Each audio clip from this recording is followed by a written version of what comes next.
issue of speed has become a teeny-weeny bit controversial of late. And these days it's impossible to imagine a mainstream motor manufacturer building a bread-and-butter saloon capable of 100 miles an hour over the speed limit. But in 1990, Vauxhall did just that with this, the legendary Lotus Carlton. General Motors bought Lotus back in '86, and to boost the Vauxhall brand, they let them loose on the Carlton GSI. And by 1990, they'd come up with a rear-wheel drive supercar that even 10 years later is still the fastest standard saloon in the world. The straight-six engine grew from 3 litres to 3.6 and gained 2 turbos that boosted its power to a mighty 377 bhp and its torque to a gut-wrenching 419 pounds-foot. On the inside, it's made over like a late 80s boardroom with plenty of dark wood and black leather. Sadly, though, the dashboard is straight from a 1.8 Carlton GL. They did, however, spend money where it mattered. A 6-speed gearbox from the Chevrolet Corvette ZR1 channeled the power to the huge rear wheels through a limited slip differential.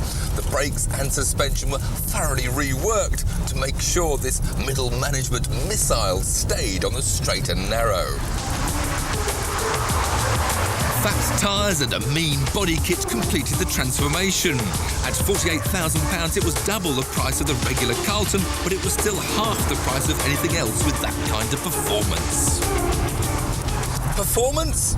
Well, of course, with Top Gear being a responsible motoring programme, we will have to leave the public roads to demonstrate that. So how about we find a racetrack?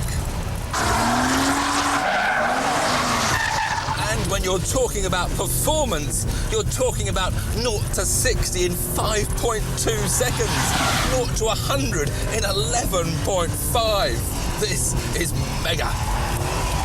And of course, this was in the days when you didn't even have traction control to switch off in the first place. This engine really is mightily impressive. And with the twin turbos, there's no sudden great boost of power. It's just a constant surge that gives that massive torque figure. Although having said that, this diff is a bit on the soft side, so there's constant wheel spin from the inside rear as it scrabbles to get some grip. But it does mean there's plenty of power sliding available. Back in 1990, the car's top speed caused a national scandal.